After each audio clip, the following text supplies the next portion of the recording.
मेरी खता। मैं मर जाऊंगी पर उन भाई से शादी नहीं करूंगी। मिनसा माँ पर चिल्लाई थी। जिद मत करो मिनसा, ये मत भूलो कि तुम्हारे ताया अब्बू के एहसान है हम पर। फिर इसकी एक न चली। जबरदस्ती बड़ों ने मिलकर इसका निकाह ऑन से पढ़वा दिया। बड़ी अकड़ रही थी कि मुझसे शादी नहीं करनी। मैं खुद तुम पर थूकता हूँ। वैसे भी कल सुबह की फ्लाइट से मैं हमेशा के लिए लंदन जा रहा हूँ। बस आज रात तुम्हें अपने नाम कर लूं। ये कहते ही वो इसकी तरफ बढ़ा था। फिर पूरी रात इसे सजा देने के बाद किसी को बगैर बताए घर छोड़कर चला गया। ताई अम्मा इससे नफरत करने लगी, लेकिन जब 2 माह बाद वो हामला हुई तो मिल्सा ने रो रो कर आंखें लाल कर ली थीं। आज निकाह के नाम पर इसके साथ खिलवाड़ हुआ था। थर थर कांपते वजूद के साथ वो इस मगरूर शख्स का इंतजार कर रही थी।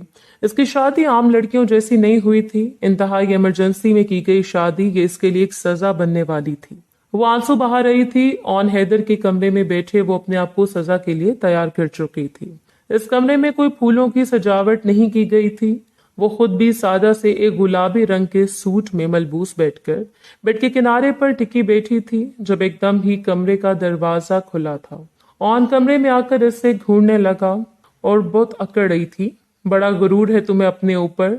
हो क्या चीज, औकात तो तुम्हारी कुछ नहीं।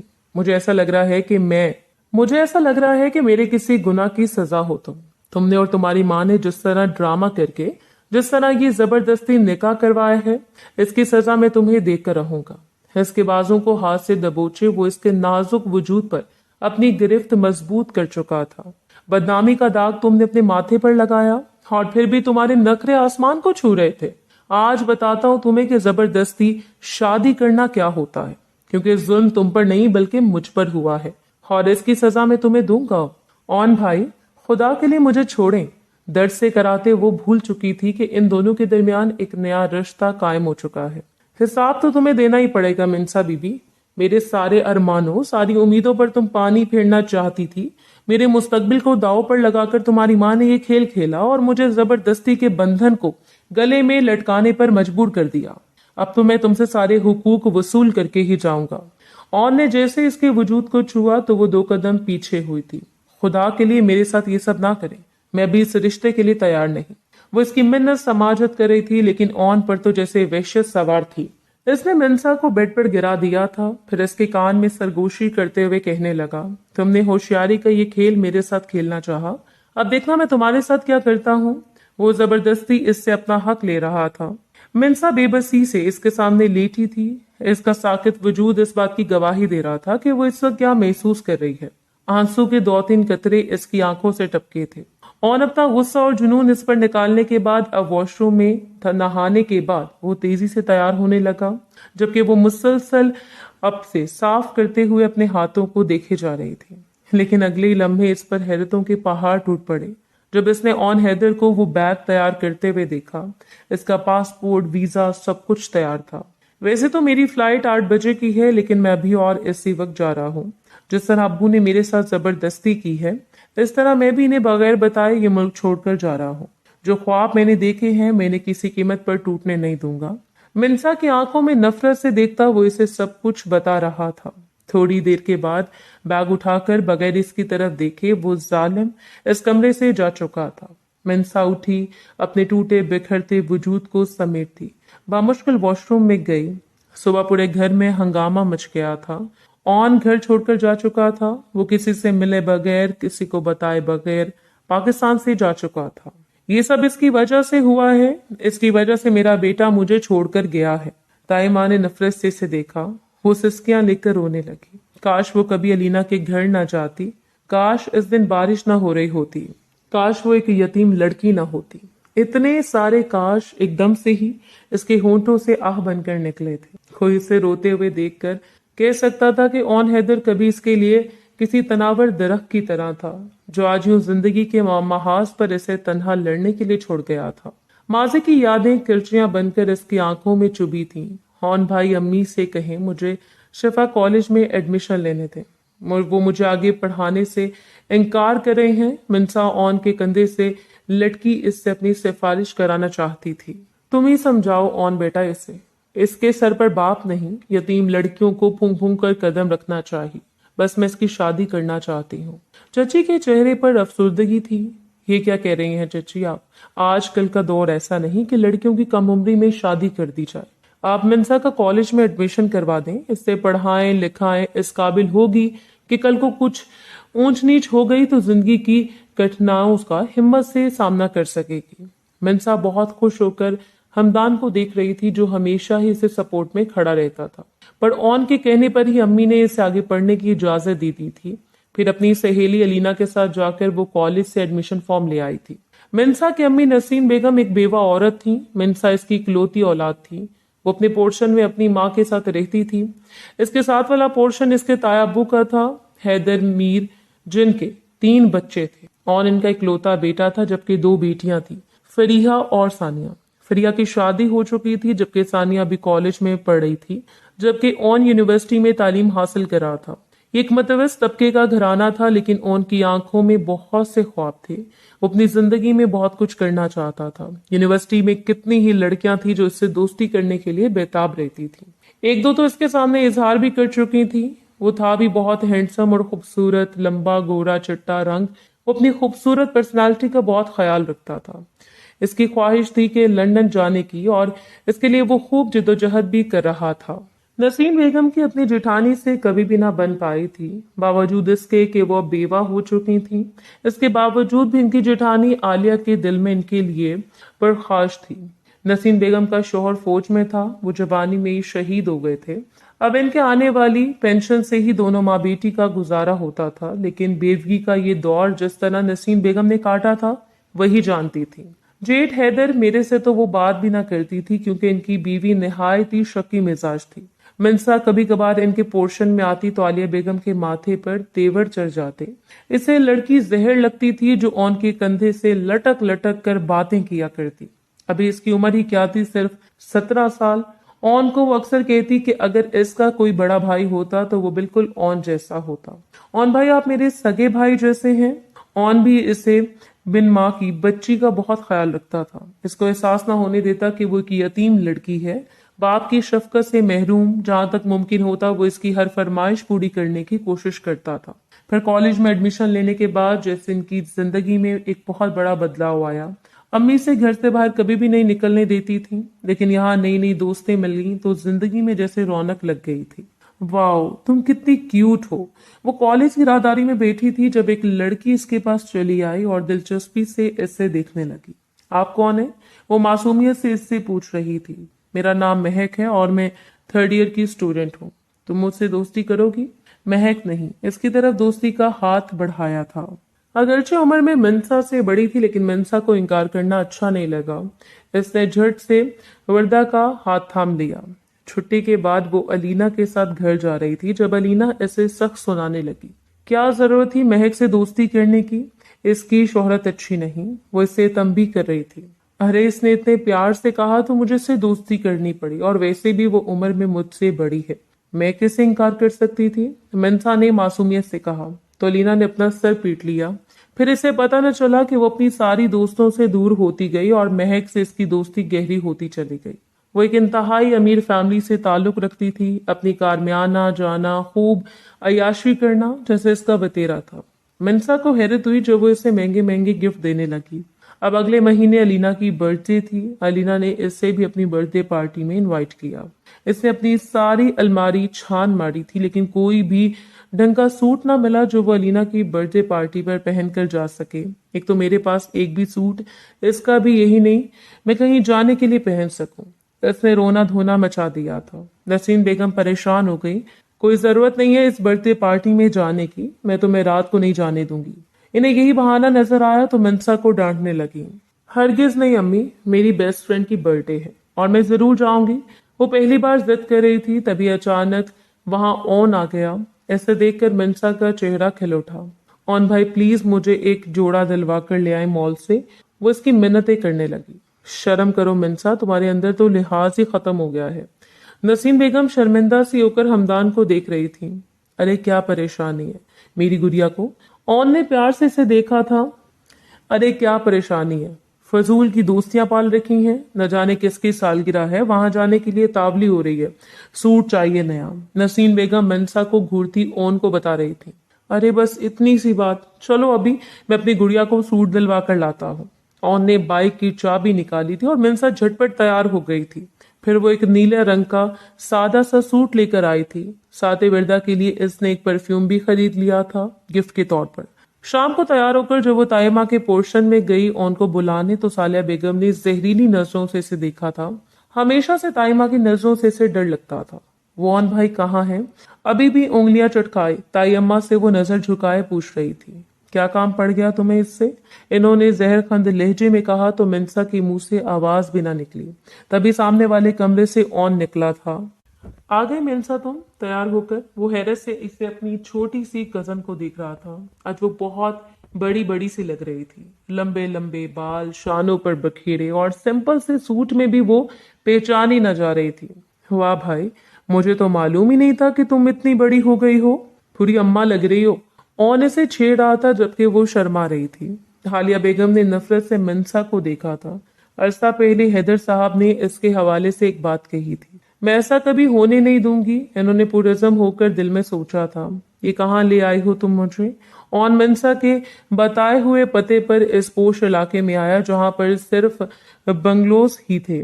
खूबसूरत कोठियों और बंगलों से सजा हुआ ये इलाका बहुत अमीर कबीर लोगों की रिहाइशगाह थी। महक यहीं रहती है ऑन भाई, वो देखो वो सामने सफेद बंगला, वही इसका घर है। मिनसा ने उंगली से इशारा करके इसे एड्रेस बताया था। ऑन इसे इस बंगले के सामने छोड़कर चला गया। शाम के 6 बज रहे थे और बर्थडे पार्टी 8 बजे थी। मिनसा ने हिसाब लगाया तो 9 बजे तक वो घर वापस चले गई थी। महक ने इससे कहा था कि वो अपने भाई से कहकर इससे घर भिजवा देगी। डोंट वरी, परेशान होने की जरूरत नहीं है। अब वो इसे सफेद बंगले के सामने खड़ी अंदर जाने को हिचकिचा रही थी। ये नीली परी कौन है? अचानक एक चंचल शोख आवाज पर मिनसा घबरा कर पलटी थी। सफेद टी शर्ट ब्लू जीन्स में वो लड़का कार की चाबी उंगली पर घुमाता इससे तौसी नजरों से देख रहा था। मिनसा बुरी तरह कांपने लगी। तभी अंदर से महक आती हुई दिखाई दी तो इसकी जान में जान आई। क्यों तंग कर रहे हो जुनेद मेरी फ्रेंड को? महक ने इसे घूर कर देखा था जबकि जुनेद के होंठों पर एक अजीब सी मुस्कुराहट आई थी। कम उम्री की मासूमियत मिनसा के चेहरे पर थी। ऊपर से नीले रंग के सादा से सूट और खुले बालों ने इसकी खूबसूरती को चार चांद लगा दिया था। जुनेद की नजरें इससे हटने का नाम नहीं ले रही थीं, जबकि मिनसा इसकी नजरों से बहुत घबरा रही थी। वो जहां भी जा रही थी जुनेद के अंदर तक छेद कर देने वाली नजरें इसका पीछा कर रही थीं। महक दूसरे मेहमानों के साथ मसरूफ थी। मिनसा का बस न चल रहा था कि अभी वो इसी जगह से गायब हो जाए। शायद इसने यहाँ आकर गलती की क्योंकि इस माहौल से वो एडजस्ट नहीं हो पा रही थी। रंगोबू का तूफान हर तरफ छाया हुआ था। एक वाहिद वही लड़की थी जो शलवार कमीज में मलबूस थी, वरना तो सारी ही लड़कियां टॉप और स्कर्ट में थीं। दूसरी तरफ लड़के भी इस पार्टी में शरीक थे जो खूब कह के लगा रहे थे और हंसी मजाक के महफिल का मजा लूट रहे थे, जबकि महक भी अपने एक बॉयफ्रेंड से चिपकी खड़ी थी। लग रहा था कि वो एक दूसरे को पसंद करते हैं। लगता है आपको भी किसी की कंपनी की जरूरत है। कोने में तन्हा खड़ी थी जब अचानक ही जुनेद इसके करीब आया तो वो डर के मारे उछल पड़ी। माय गॉड, पहली बार किसी लड़की को इस तरह से देख रहा हूँ। तुम्हारा डरना झिझकना बाय द वे मुझे बहुत अच्छा लग रहा है। इसकी नजरें मिनसा के चेहरे पर फोकस थी। मिनसा का वजूद लर्जने लगा। इससे कुछ भी अच्छा महसूस नहीं हो रहा था। महक प्लीज, मुझे घर जाना है तो मुझे घर ड्रॉप कर दो। चंद लम्हे बाद ही वो महक के कान में सरगोशी कर रही थी। अरे अभी तो मैंने केक भी नहीं काटा और पार्टी शुरू भी नहीं हुई, तुम अभी से जाने की बात कर रहे हो। महक ने नाराजगी से इसे देखा था। वो बस मेरी तबीयत खराब हो रही है, घबरा कर वही बहाना कर सकती थी। महक में परेशानी से इसे देखा जिसकी पेशानी पर पसीने के सफेद कतरे चमक रहे थे। अच्छा ठीक है, डोंट वरी, मैं तुम्हें अभी घर से जाती हुई, तुम परेशान मत हो। महक ने बड़े प्यार से इसके गाल को छुआ था। Junaid come here. महक में किसी को आवाज दी तो मिनसा की जान निकल गई। जुनेद एक लम्हे में इसके पास पहुंचा था। यार प्लीज मेरी फ्रेंड को इसके घर ड्रॉप कर दो। आई प्रॉमिस तुम्हारे लिए मैं केक कटिंग नहीं करूंगा। महक जुनेद को भेज रही थी इसे ड्रॉप करने के लिए। ये देखकर मिनसा की जान निकल गई। नहीं नहीं, वरना बस तुम मुझे मोबाइल दे दो, मैं घर से किसी को बुला लेती हूँ। वो हरगिज जुनेद के साथ जाने का रिस्क नहीं ले सकती थी। ओके ठीक है, ये लो मेरा मोबाइल और कॉल कर लो। महक ने इसे फौरन मोबाइल दे दिया जबकि जुनेद का मुंह उतर गया। हेलो अस्सलाम वालेकुम ऑन भाई, क्या आप मुझे लेने आ सकते हैं? दूसरी तरफ कॉल उठा गई थी और बगैर सांस लिए मेंसा ने फौरन ही अपना मुद्दा बयान किया। दूसरी तरफ ऑन हैदर हैरान रह गया, लेकिन इसने मिल्सा से कहा कि वो परेशान ना हो, वो भी इसे लेने आ रहा है। रास्ते में बार बार ऑन इससे पूछता रहा कि वो पार्टी छोड़कर इतनी जल्दी कैसे वापस आ गई, लेकिन मिल्सा बिल्कुल खामोश थी। इससे वहां जाकर बिल्कुल भी अच्छा नहीं लगा। इसने सोच लिया था कि आइंदा वो कभी मिन्सा के घर नहीं जाएगी। जैसे ही ऑन ने इसे गेट पर उतारा तो साथ ही एक नसीहत भी की, दोस्त की अगर अपने बराबर के लोगों से हो तो अच्छा है मिन्सा। ऑन की बात पर इसने शर्मिंदगी से सर हिला दिया था और जल्दी से अंदर आ गई। नसीम बेगम भी इसे देखकर हैरान थी कि इतनी जल्दी वापस आ गई तुम। वो मेरी तबीयत खराब हो गई थी, मिन्सा ने बात बनाई। माशाल्लाह, मेरी बेटी लग गई तो इतनी प्यारी रही थी, जब भी तो मैं तुम्हें जाने नहीं दे रही थी। नसीम बेगम ने प्यार से इसे देखा था। अब इसे सोच लिया था कि वो महक से दोस्ती खत्म कर देगी, इसलिए इससे दूर दूर रहने लगी। महक इस बात पर इससे खफा रहने लगी, लेकिन इससे भी परवाह नहीं थी। इसे सोच लिया था कि वो कभी इसके घर नहीं जाएगी। दोस्ती अपने बराबर के लोगों में हो तो बेहतर है। इससे ओन की बात अच्छी तरह याद थी, और फिर वो लड़का जुनेद, किस कदर गलीज निगाहें थी इसकी, ये सोचकर इसे झुरझुरी सी आ गई। दूसरी तरफ ओन भी आजकल बहुत खुश था। इसकी इतनी मेहनत के बाद एमबीए की डिग्री कंप्लीट हो चुकी थी और अब वो बाहर जाने के लिए पढ़ तोल रहा था। वीजे की दरख्वास्त तो इसने दे दी थी, साथ ही लंदन में 2-3 जगह ऑनलाइन इंटरव्यूज भी दे चुका था। इसे खुद पर यकीन था कि वो इतना काबिल है कि इससे बाहर नौकरी मिल जाएगी। सानिया की मंगनी हो चुकी थी, लेकिन अब्बू के अब उम्र हो चुकी थी कि सारी जिंदगी उन्होंने पूरे खानदान का बोझ अपने कंधों पर अकेले उठाया था।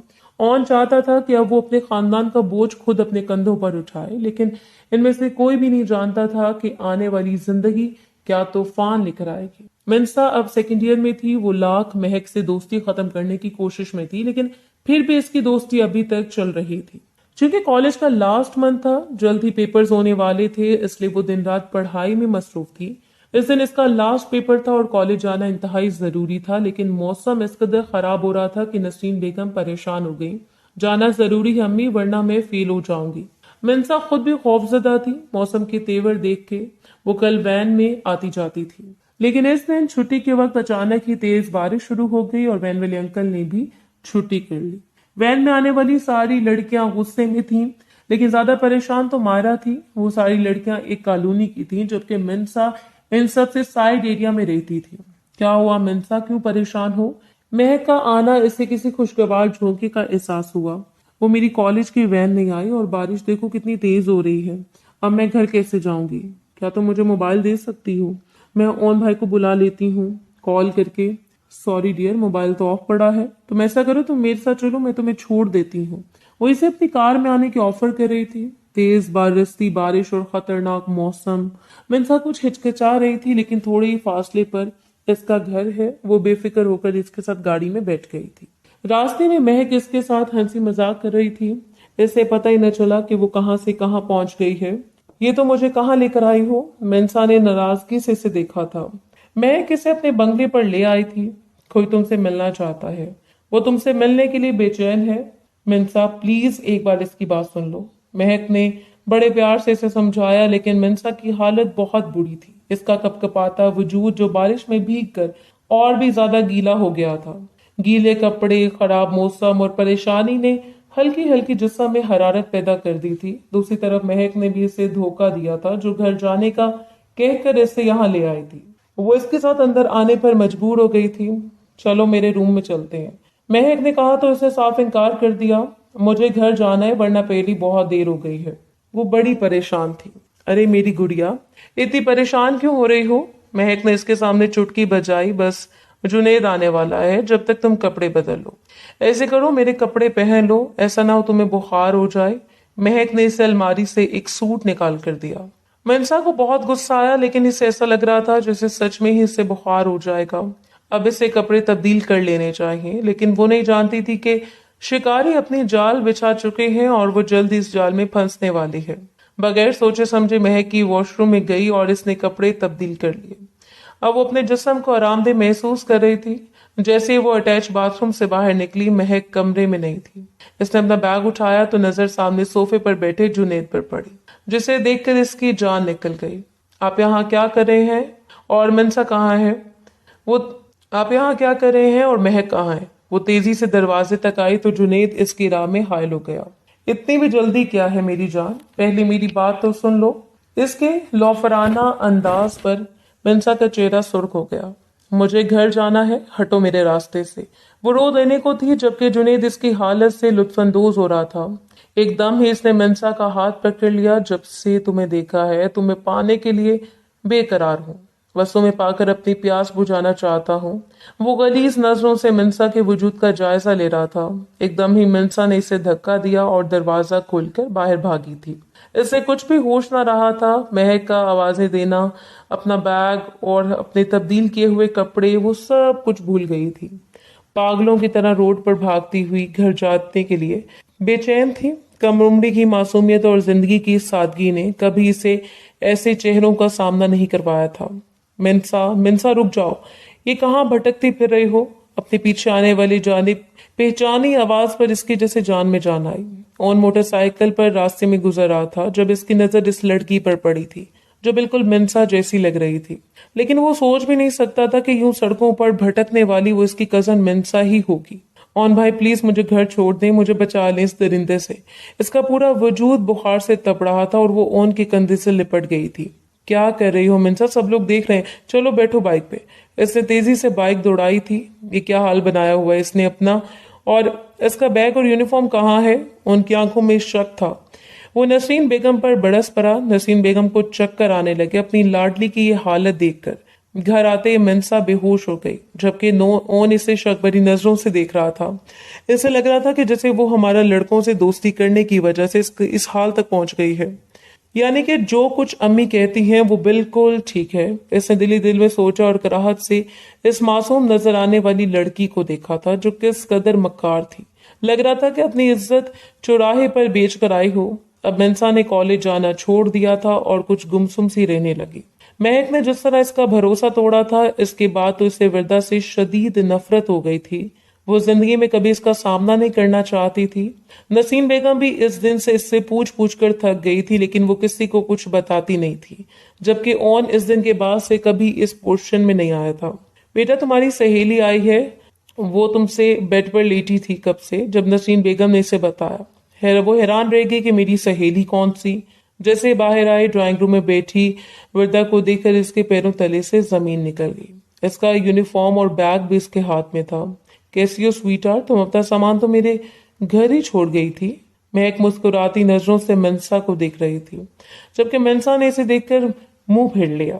क्यों आई हो तुम यहाँ? वो सख्त लहजे में महक से कहने लगी, तुम्हारा ये सामान देने और तुमसे एक बात करने। चलो तुम्हारे रूम में चलते हैं। मंसा कभी भी इसे अपने कमरे में लेकर जाना नहीं चाहती थी, लेकिन महक की आंखों में न जाने ऐसा क्या था कि वो इसकी बात सुनने पर मजबूर हो गई।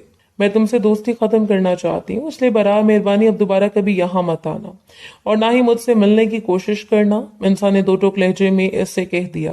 दोस्ती खत्म कर लेना मेरी जान, लेकिन पहले मेरी बात तो सुन लो। जुनेद तुम पर मर मिटा है, वो तुमसे दोस्ती करना चाहता है और अगर तुमने इससे इनकार किया तो याद रखना ये हम दोनों के पास तुम्हारे लिए कुछ है। अगर मैंने वो तुम्हारी अम्मी को दिखा दिया तो शायद वो सदमे से मर जाए। महक ने मकारी से इसे देखा था। क्या बकवास कर रही हो तुम? महक गुस्से से तिलमिलाई। बकवास नहीं, ये देखो।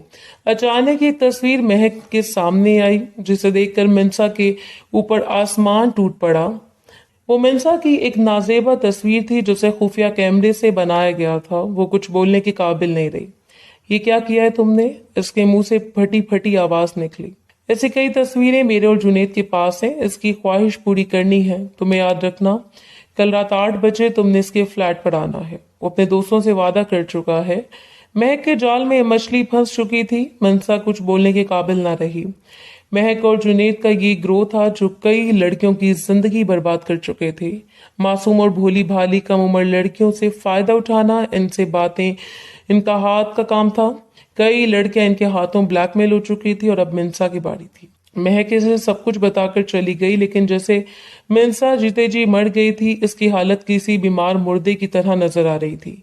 वो नसीम बेगम की नींद की गोलियां उठाकर लाई थी, लेकिन इसे उठाते हुए इसकी मां ने देख लिया था। ये क्या कर रही हो तुम? पागल हो गई हो क्या? नसीम बेगम सदमे से चूर थी। मुझे मरने दो अम्मी, मुझे ऐसी लड़कियों को मर जाना चाहिए वरना वो दोनों मुझे बदनाम कर देंगे। वो रोते रोते सारी सच्चाई नसीन बेगम को बता गई थी। नसीन बेगम को अपनी मासूम बेटी पर पूरा भरोसा था। अब इसे गले से लगाकर वो तसल्लियां देने लगी। वो परेशान थी कि ये बात किसको बताए। तभी इनके जहन में ओन का चेहरा आया तो पहली फुर्सत में इन्होंने ओन से राब्ता किया था। ओन इनके एक दफा बुलाने पर दौड़ा चला आया। वो दोनों लड़का लड़की मेरी बेटी की जिंदगी बर्बाद करने पर तुले। ओन, खुदा के लिए मेरी बेटी को बचा लो, मैं बेवा औरत कैसे इसका मुकाबला करूंगी।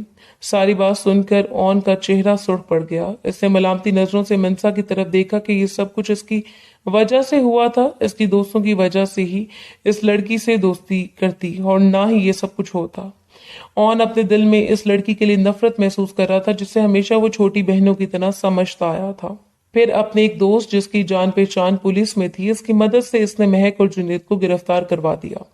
इन दोनों से वो नाजेबा तस्वीर भी बरामद करवा ली जो ना सिर्फ मिंसा की थी बल्कि दूसरी कई लड़कियों की भी थी। न जाने कितनी लड़कियों की इज्जत का ये दोनों सौदा कर चुके थे, लेकिन मिंसा पूरे खानदान में बदनाम हो गई थी। रही से एक असर आलिया बेगम की नफरत ने कर दी थी। नसीन बेगम तो जैसे बिस्तर मर्ग पर पड़ी थी, वो रात दिन रोती रहती और मिंसा ने भी जैसे जीने को खुद पर हराम कर लिया था। फिर एक दिन हैदर साहब नसीन और मिंसा से मिलने आई तो नसीन बेगम ने इनके सामने हाथ जोड़ दिए। भाई साहब, किसी लूले लंगड़े को देखकर आप इसकी शादी कर दें, वरना मौत भी मुझे कबूल नहीं करेगी। इस वाक़े के बाद से नसीन बेगम जैसे मिंसा से नाराज रहने लगी थी। वो ताया अब्बू के लिए चाय लेकर आई थी। दिल चाह रहा था कि जमीन फटे और वो इसमें समा जाए। अरे मेरी इतनी प्यारी बेटी, किसी लूले लंगड़े से शादी क्यों करेंगे? अपना ओन है ना, मैं तो इसे बहू बनाऊंगा। ये तो जब से पैदा हुई थी तब से मैंने सोच लिया था। ताया अब्बू ने बड़े प्यार से इसे देखा था।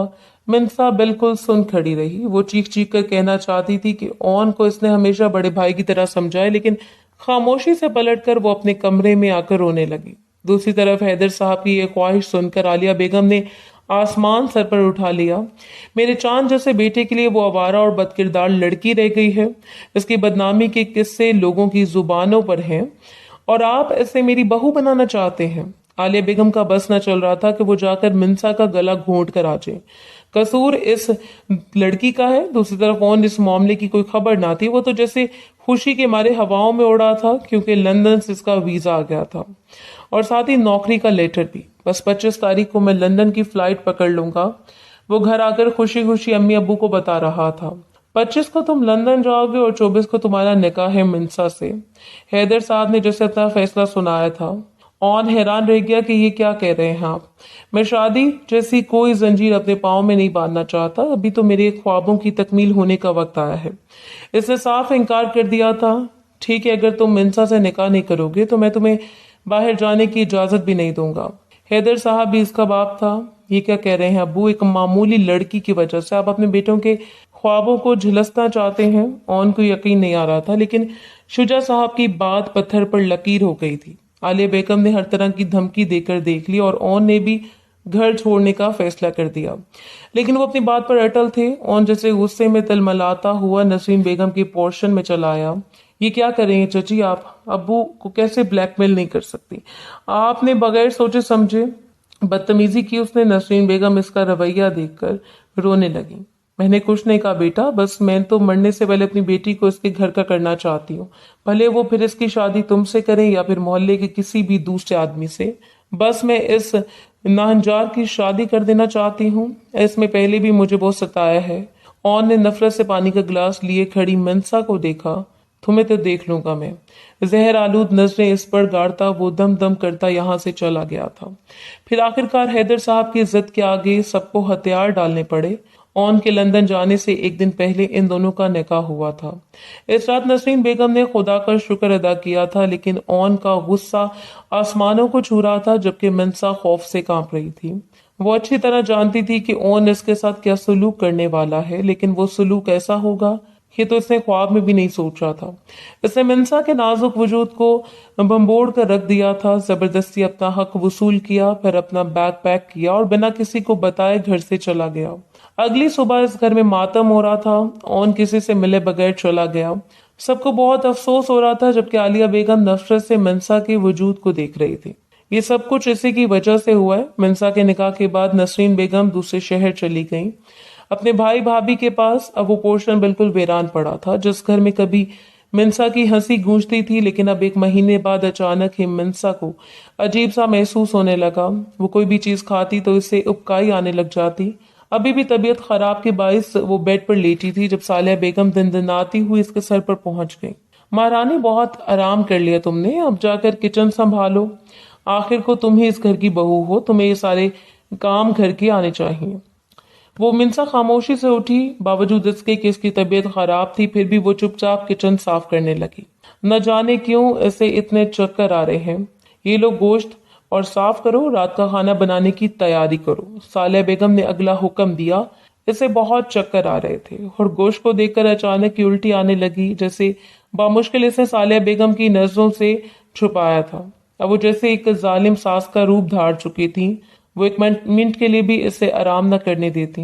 इस दिन भी इसका जिस्म खूब तप रहा था जब वो किचन में खड़े होकर काम करने लगी। न जाने कब इसे चक्कर आने लगे और वो बेहोश हो गई। होश आया तो अपने सर पर खड़ी डॉक्टर को देखकर वो हैरान रह गई। मुबारक हो, आपकी बहू प्रेग्नेंट है। डॉक्टर की इस खबर ने सबके होश उड़ा दिए थे। सालिया बेगम और सानिया हैरान रह गईं, जबकि ताया अबू बाहर लॉन्च में बैठे थे। आप लोग इतने हैरान क्यों हैं? आखिर शादी के बाद सभी लड़कियां प्रेग्नेंट होती हैं।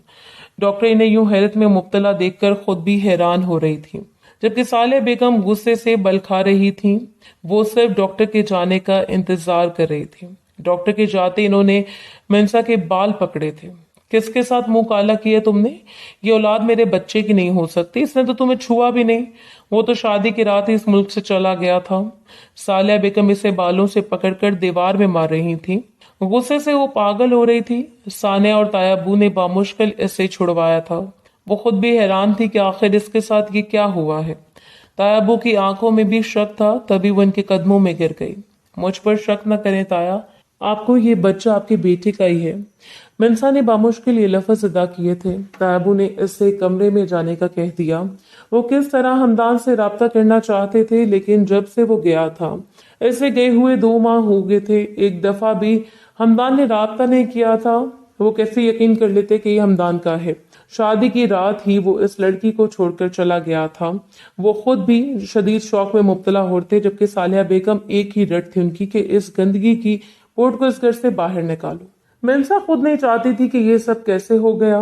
कई दिनों से वो अपनी तबीयत खराब महसूस कर रही थी। वो कैसे इन लोगों को यकीन दिलाती कि जाने से पहले ओन ने इससे अपना सारा हक वसूल कर लिया था। आज रात भी कितनी अजियत देती थी जब इसने ओन की मिन्नतें की थी ऐसा ना करें। ओन भाई, अभी मैं इस सब के लिए तैयार नहीं, लेकिन वो गुस्से में बिल्कुल हैवान बन चुका था। अपने सख्त हाथ इसके नर्म गुदाज वजूद पर गाड़ता वो जगह जगह से इसे काट रहा था। इसके गुलाबी होंठ जिनसे खून रसने लगा। वो शख्स जिससे हमेशा इसने अपना भाई समझा था, लेकिन आज वो एक दरिंदे के रूप में इसके सामने आया था और इसे ओन से नफरत हो गई थी। वो कभी नहीं चाहती थी कि ओन वापस आए, और अगर वो वापस आया तो इसके साथ गुजारी हुई हर रात इसके लिए किसी क़यामत से कम नहीं होगी। लेकिन मिंसा को क्या मालूम था कि वो अपनी एक निशानी इसके वजूद में छोड़े जा रहा है। जब तक ओन इसके बारे में गवाही नहीं देगा तब तक कोई भी इसका यकीन नहीं करेगा। तुम्हें तो मैं इस घर से निकलवा कर ही दम लूंगी। मेरा बेटा तलाक के 3 अल्फाज तुम्हारे मुंह पर मारेगा। सुबह वो किचन में काम कर रही थी जब सालिया बेगम ने इसे जहर आलूद नजरों से देखा। मिंसा ने खामोशी से सर झुका लिया। जिंदगी ने जो भी इसे सबक दिया था, इसके लिए वही बहुत था। जो रिश्ता, हर ताल्लुक इसके लिए बेमायनी हो चुका था। खुद इसकी माँ भी इस पर एतबार नहीं करती थी, तो फिर ये लोग कैसे करते? वही आकर फैसला करेगा कि बेटा मैं कुछ नहीं कह सकता। शुजा साहब ने इसे साफ कह दिया था। घर में कोई भी इससे बात नहीं करता था। इसका दर्जा सिर्फ एक नौकरानी के बराबर था। घर का सारा काम करने के बावजूद भी इससे हर वक्त सालिया बेगम की जुबान जहर उगलती रहती थी। ये किचन क्या तुम्हारा बाप साफ करेगा? बेड पर लेट कर आराम कर रही हो, दूसरों का गन लेकर इस घर में पड़ी हो। चली क्यों नहीं जाती यहाँ से? सालिया बेगम जैसे इस पर थड़कना भी नहीं चाहती थी। सालिया बेगम जैसे इस पर थूकना भी नहीं चाहती थी। चली जाऊंगी, बस आपके बेटे के आने का इंतजार कर रही हूँ। अगर इसने कह दिया कि मेरी कोख में पलती औलाद इसकी नहीं, तो खुदा की कसम एक पल भी यहाँ नहीं रुकूंगी। सालिया बेगम की आंखों में आंखें डालकर आज पहली बार इसने इन्हें जवाब दिया था। पूरे 4 महीने बाद लज़्ज़त बेगम मिंसा से मिलने आई। अपनी बेटी को हामला देखकर वो हैरान रह गई और खुश भी बहुत हुई। बड़े प्यार से इसकी पेशानी चूमी थी। इस गुनहगार को नेक साबित करना चाहती हो तुम। आखिर अपना हरबा आजमाकर तुमने इसे मेरी बहू बना दिया। लेकिन याद रखना नुसरत, मैं सिर्फ इस वक्त का इंतजार कर रही हूँ जब मेरा बेटा आकर जिससे मेरे सामने तलाक दे, क्योंकि तुम्हारी ये बदकिरदार बेटी किसी दूसरे के गुनाह लेकर मेरे घर में बैठी है। सालिया बेगम इन दोनों माँ बेटी को जलील कर रही थी। खुदा का खौफ करें भाभी, मेरी बेटी ऐसी नहीं है, ये बड़ी मासूम है। दुनिया ने इसे अपने जाल में फंसाया, इसे रुसवाई के दलदल में फेंकना चाहा, लेकिन खुदा ने इसे फिर भी इज्जत बख्शी। मुझे यकीन है कि एक दिन ऑन खुद आकर इसके हक में गवाही देगा, जब आप सब लोगों को यकीन आ जाएगा कि मेरी बेटी गुनाहगार नहीं। नुसरत बेगम रो रही थी। चुप हो जाए अम्मी, दुनिया वाले जो समझते हैं समझने दें, मुझे किसी की परवाह नहीं।